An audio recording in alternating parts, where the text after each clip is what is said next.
Every year, the staff of the Financial Times choose a seasonal appeal partner. This year, it is the World Child Cancer, a charity that delivers affordable treatment to child cancer patients in developing countries. Today, I'm joined by Tim Eden, Emeritus Professor of Paediatric Oncology at the University of Manchester and a patron of the charity. Professor Eden's research into child cancer, together with his work on delivery of care and support for victims and their families, has been instrumental to the charity's strategy since its founding in 2007. Tim, welcome. Thank you very much. I wondered if you could tell us a bit about the history of the fund. When and why did it start? Well, I personally have been involved in looking after children with cancer and leukemia through a period when they went from little expectation of cure to now, 4 out of 5 being cured long term. And increasingly, in my role with colleagues around the world, realised that there was this huge disparity between children in high-income countries and those in low-income countries. And I went to Bangladesh with Jeff Thaxter, who was then the deputy chairman of the parents group. We went to review hospitals there at their invitation of the people locally. And while we were there in the evenings, we sat down and said, we've got to do more. And it was Jeff's sort of driving force to create something where we could be twinning high-income countries with low-income countries. And that's how it sort of generated. Now, you notionally retired in 2008 and have since spent a lot of time travelling around the world visiting these centres. What are the biggest challenges that they face? Sadly, first of all, lack of awareness by the public and professions that children can get cancer. Secondly, I think that the overwhelming sort of poverty and therefore unaffordability, even of low-cost therapy. And then the coexisting infectious problems, particularly in Africa with malaria and chronic infections, that are actually divert people's attention away from any cancer that might be there. And then really the treatment being not affordable to people who live on under $1 or $2 a day. And given that funds are always limited in these situations, is it not better to spend the money on addressing more easily treatable conditions such as malnutrition or diarrhea or HIV? Well, of course it is. And I think $27 billion has been spent on the Gavi Alliance and has reduced infant and childhood mortality, 12 million down to 6.9 million over the last 20 years.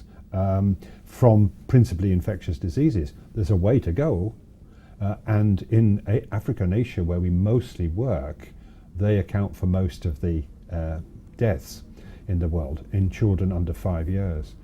But the strange thing is that in Africa in particular, poverty is associated with cancer, and that is the sense of chronic malaria infections that alter your immunity, and malnutrition lead to the failure to eradicate the virus, Epstein-Barr virus, which in our country and generally does not cause malignancies. It is associated with 1 or 2, but in Africa associated with the commonest tumour, which is the Burkitt lymphoma, the big lump on the jaw or the big belly mass.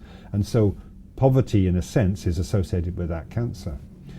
Ironically and paradoxically, as soon as you start to improve your socioeconomic status and come up from low to lower middle, then cancer emerges in childhood, as it did in Britain in the 1950s. And so, we didn't used to see the peak leukemia until about that time, and that's what's happening. As I understand it from our reporting on the subject already, there is a big differential in cost between treating children in the developing world and the developed world. Why is that? Well, that is a fascinating issue because, of course, it may well be that we spend too much. We've just done a study in Bangladesh, or at least Afiqul Islam, our lead there, as he showed that it cost between £4,000 and £7,000 to treat a leukemic patient there, 100,000 in Britain, 200,000 in America. There's something in our system we could learn from them, maybe. But the drugs are not the only cost, because there's clearly travel and food and so on. But 50% in Bangladesh of the costs for families come from drugs.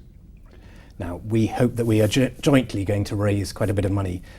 How will you spend that? What are the main priorities? I think the main priorities is where we work at the moment. We've got a sort of bridgehead into each country, where we're working in a sort of hub centre where they felt that they needed help, where they actually asked for help, and where they were doing good work, but we've been able to help them more. But in each country, we probably only see about a quarter to a third at most of the cases in the country. So therefore, it's very essential that we don't just do that elite, but we actually have to reach out across the country.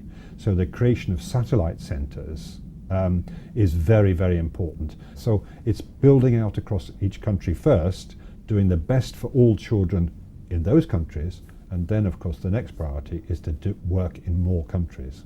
Right. Thank you very much, Tim, and good luck with the appeal. Thank you very much indeed.